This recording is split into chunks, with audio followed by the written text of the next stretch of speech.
prédication. Maintenant, lui, il prend aussi dans devant. Voilà. Et des fois, ce que je vous dis là, j'ai vu dans une église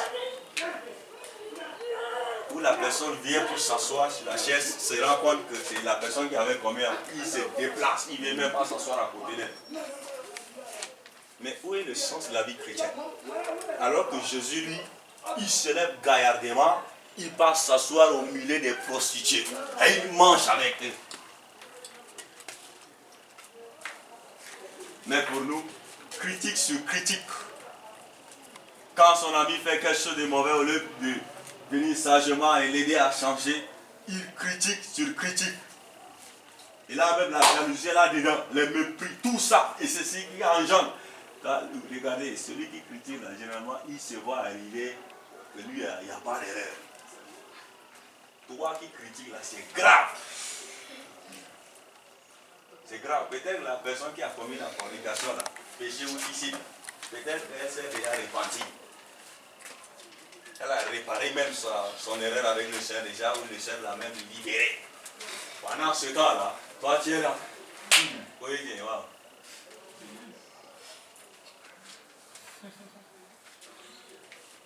Je voulais que le Seigneur nous aide vraiment à renouveler notre mentalité et d'être libre. Quand tu comprends ces choses, tu sais ces choses, tu es libre. Tu es libre de vrai pour le Seigneur. Personne ne peut te perturber encore. Donc ça c'est le témoin, la parole de Dieu, ce que la parole de Dieu dit à propos de salut que nous venons de voir. Nous allons sauter pour aller au point 2, qui est le témoignage du Saint-Esprit. Qu'est-ce que le Saint-Esprit joue comme rôle dans le salut? C'est ça, non? Nous avons vu premièrement là, ce que la parole de Dieu joue comme rôle dans l'assurance de notre salut. La parole de Dieu te dit simplement que si tu crois en Jésus-Christ, tu as la vie éternelle. Maintenant, qu'est-ce que le Saint-Esprit, oui, qui est la troisième personne de la Trinité? Il y a des gens qui ne croient pas à la Trinité ici.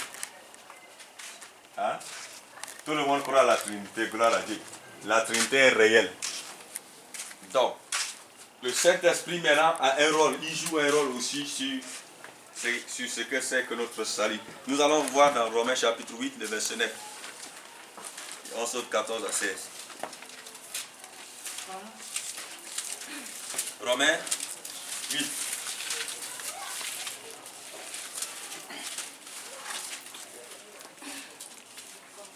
Romains chapitre 8, le verset 9. Et on saute, on part à 14 et à 16. Romains chapitre 8. Oui, allez-y. Verset 9. Verset 9. Mais vous n'êtes plus au service de vos penchants naturels. Mais vous n'êtes plus au service de vos quoi? Penchants naturels. Penchants, vos pensées, vos désirs, vos volontés naturelles. Vous vivez sous le contrôle de l'Esprit de Dieu. Vous vivez sous le contrôle de l'Esprit de Dieu. Ça indexe maintenant les chrétiens. Quand tu es chrétien, tu vis maintenant sous le contrôle de l'Esprit de Dieu, le Saint-Esprit. Vous suivez ses injonctions. Vous suivez ses injonctions, oui. Si du moins il a fait sa demeure en vous. Évidemment, si quelqu'un n'a pas l'Esprit du Christ en lui, il ne fait pas partie des siens. Regardez ici d'abord, avant de continuer. Si quelqu'un n'a pas l'Esprit de Christ, c'est-à-dire le Saint-Esprit, il ne fait pas partie des siens. Il ne fait pas partie de la famille de Dieu. Et vous savez, les gens qui ont l'Esprit de Christ, seuls ceux qui ont l'Esprit de Christ seront enlevés au dernier jour. Je dis bien, seuls ceux qui ont l'Esprit de Christ seront enlevés au dernier jour. Quand on met jeton de 25 francs, jeton de 50 francs et 100 francs, on met le dynamo. Le 50 francs saute pour attraper le dynamo. Le 100 francs aussi saute pour attraper le dynamo. Mais vous aurez à constater que le 25 francs reste. Le 25 francs, c'est des gens qui ne sont pas chrétiens mais sont dans les églises. Ils ne seront pas enlevés. Seuls ceux qui ont l'ADN de Jésus-Christ seront enlevés. Seuls ceux qui ont le Saint-Esprit, l'Esprit de Christ qui seront enlevés. Donc si jamais tu pars dans l'assemblée de Dieu et tu n'as pas l'Esprit de Christ en toi, rassure-toi que tu vas rater l'enlèvement. Mais si tu ne veux pas rater l'enlèvement, tu vas rater l'enlèvement. Et si tu ne veux pas rater l'enlèvement, tu vas rater l'enlèvement. Donc si jamais tu pars dans l'assemblée de Dieu et tu n'as pas l'Esprit de Christ en toi, rassure-toi que tu vas rater l'enlèvement. Mais si tu ne veux pas rater l'enlèvement, dis Seigneur, je ne veux pas être 25 francs. Amène-moi soit dans la dimension des 50 francs ou de 100 francs. Amen. Pour que je sois enlevé. Regardez, peut-être que dans ton église là-bas, si tu as accepté, il y a le pasteur titulaire et le pasteur adjoint. Peut-être que pendant l'enlèvement, le pasteur titulaire ne sera pas enlevé, mais c'est le pasteur adjoint qui sera enlevé. Ou bien, dans certaines églises, peut-être une seule personne sera enlevée. Par exemple, était 12. Peut-être une seule personne sera enlevée. Peut-être que c'est ta seule.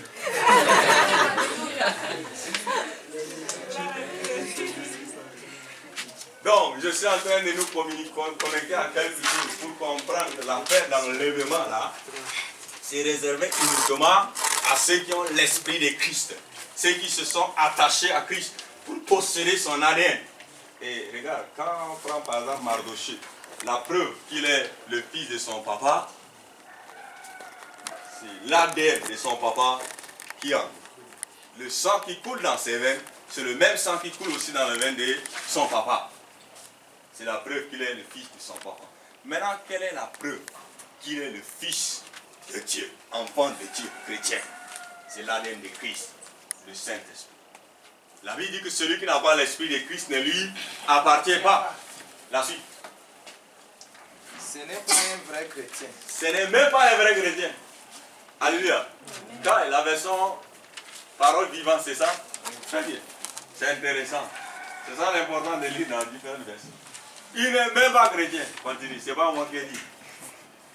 Verset 14. Verset 14. Car ceux qui se laissent diriger par l'Esprit de Dieu sont fils de Dieu. Ceux qui se laissent diriger par l'Esprit de Dieu sont fils de Dieu, sont enfants de Dieu, filles de Dieu. Continue. Jusqu'à 15, 16. Jusqu'à 16, ok. En effet, vous n'avez pas reçu un esprit servile.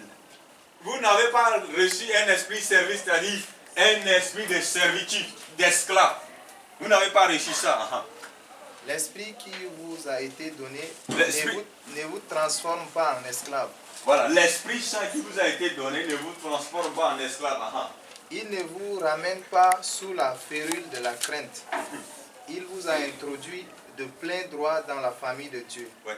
Il a fait de vous les fils adoptifs de Dieu, ce qui nous permet de l'appeler Père, mon cher Père. C'est encore l'Esprit Saint qui atteste à notre Ok, attends d'abord.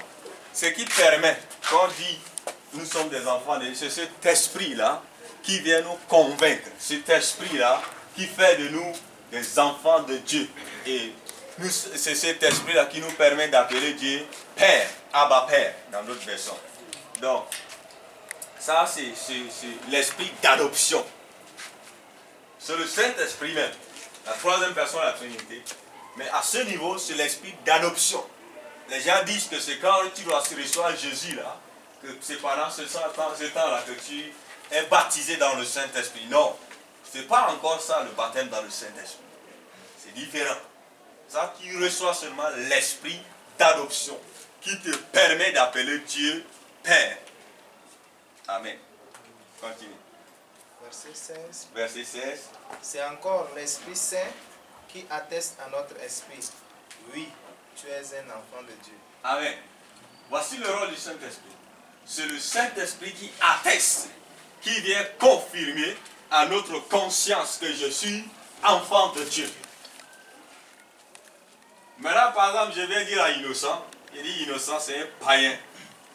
Il est païen engagé à l'église. Vous riez même. Mais lui, l'Esprit le convainc qu'il est enfant de Dieu. C'est le Saint-Esprit qui vient attester premièrement. Ce n'est pas que quelqu'un d'autre doit venir te faire comprendre que tu es vraiment sauvé. Tu es sauvé là, tu sauras toi-même. Si tu n'es pas sauvé là, les gens te disent que tu es sauvé, qui sait vous là, c'est que vous me dites là. Tout ça, c'est qui se cache dans mon cœur. Amen. Et alors, quand la soeur là, elle chante bien. Donc quand elle chante, j'ai la chair de poule. Tout ça. Mais elle vous dit dans son cœur que vous là, Je t'ai dit bien, mais vous ne savez pas ce que je traverse. Je ne suis pas encore sauvé. Donc quelqu'un qui est sauvé, il le sait personnellement. Le Saint-Esprit le convainc qu'il est déclaré sauvé. C'est comme ça que la Bible dit que l'Esprit lui-même, dans notre version, l'Esprit lui-même rend témoignage à notre esprit, à notre conscience, que nous sommes enfants de Dieu. C'est clair? C'est clair? Donc c'est ça le rôle que le Saint-Esprit joue. Ça c'est le premier aspect. Deuxième aspect, nous partons à Éphésiens 13. Quelqu'un nous lit dans la version du second. Éphésiens chapitre 13. Éphésiens chapitre 1 autant pour moi. Le verset 13 à 14.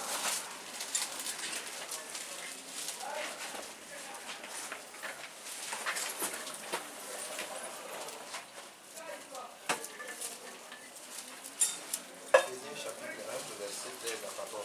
Ok. Un instant. Éphésiens 13, 13 à 14. Oui, si tout le monde page, vas-y. En lui, vous aussi, après avoir entendu la parole de la vérité, l'évangile de votre salut, en lui vous avez cru et vous avez été scellés du Saint-Esprit qui avait été promis. 14. Lequel est... Attends d'abord. Le verset 13 revient. En lui, vous aussi, après avoir entendu la parole de la vérité, en lui est mis pour Jésus. Alléluia. L'évangile de votre salut. En lui, vous avez cru et vous avez été scellés du Saint-Esprit qui avait été promis. Vous avez été comment? Scellés. Ça veut dire quoi, scellés? Allez, ta version là-bas dit quoi? Peut-être ça va rendre clair pour nous. Verset 14. Cet esprit annoncé depuis longtemps. 13. Ah, verset 13. Okay. Vous aussi, chrétiens d'entre les non-juifs. Chrétiens d'entre les non-juifs. C'est-à-dire chrétiens parmi les païens. Les non-juifs là. Nous là, nous sommes des païens. Nous sommes venus, on nous a greffés seulement. Jésus a prêché d'abord dans sa zone. Maintenant, comme Jésus a dit que nul n'est prophète chez soi, il dit que quand vous refusez, j'amène ça vers les païens. Les Béatrice, les Madriba, les Jessica, les Tagal sont là. Ils vont embrasser la chose. Ils savent, ils vont l'embrasser. On a pris ça. Nous avons été greffés. Vas-y. Après avoir entendu le message de la vérité. Après avoir entendu le message de la vérité. La bonne nouvelle de votre salut. Vous avez mis votre confiance en lui. Vous voici donc en communion avec le Christ. Par votre foi, vous avez été scellés de l'Esprit Saint, gage de si grandes promesses. Amen. Tu finis carrément 14 et l'Esprit. Non, toi, tu reviens maintenant dans ton verset 14 verset. Lequel est un gage de notre héritage pour la rédemption de ceux que Dieu s'est acquis à la louange de sa gloire. Très bien. Donc, le mot scellé ici, je lis d'abord et j'explique. Il y a en lui, vous aussi, après avoir entendu la parole de la vérité, l'évangile de votre salut. En lui, vous avez cru et vous avez été scellés du Saint-Esprit qui avait été promis. Scellé ici, c'est marqué, cacheté. Vous avez été cacheté par le cachet du Saint-Esprit. Tu as cru à la parole que si tu crois en Jésus, tu as la vie éternelle. Maintenant, dès que tu crois, le Saint-Esprit vient automatiquement avec son cachet. Il met ça sur toi. Il marque son cachet en toi pour attester à son Père que voilà, le gars vient d'accepter Jésus. Scellé, marqué, cacheté. C'est bon? Maintenant, le verset 14 dit, lequel est un gage de notre héritage pour la rédemption de ceux que Dieu s'est acquis à la louange de sa gloire. Un gage ici, c'est quoi? C'est une garantie. Il vient cacheter d'abord ton salut et après cela, il te garantit que tu es sauvé. C'est comme ça que nous avons vu avant que l'Esprit lui-même rend témoignage à notre esprit, à notre conscience que nous sommes sauvés.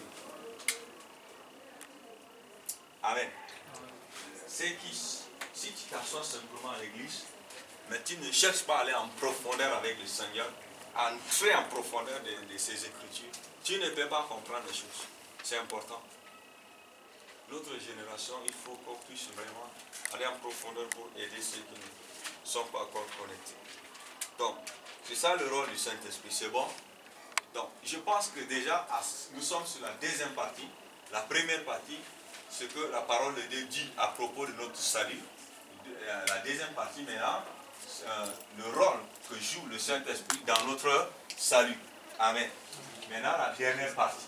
Peut-être que les deux parties, tu les remplis déjà. Mais nous voudrions maintenant voir la dernière partie. Parce que celui qui a vraiment saisi ça, les trois choses doivent être là. Soit que la personne a et a perdu. Je voudrais que ce soir, cette personne reprend ça au nom de Jésus. Nous voulons maintenant voir l'évidence d'une nouvelle vie. L'évidence d'une nouvelle vie. Nous lisons dans 2 Corinthiens chapitre 5, le verset 17.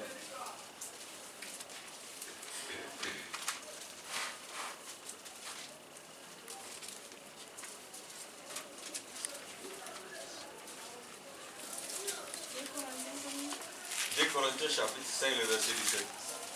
Chapitre 5, le verset 17. Oui. Si quelqu'un est en Christ, il est une nouvelle créature. Si quelqu'un est en Christ, il est une nouvelle créature. Les choses anciennes sont passées. Les choses anciennes sont passées. Voici toutes choses sont devenues nouvelles. Et voici toutes choses sont devenues nouvelles.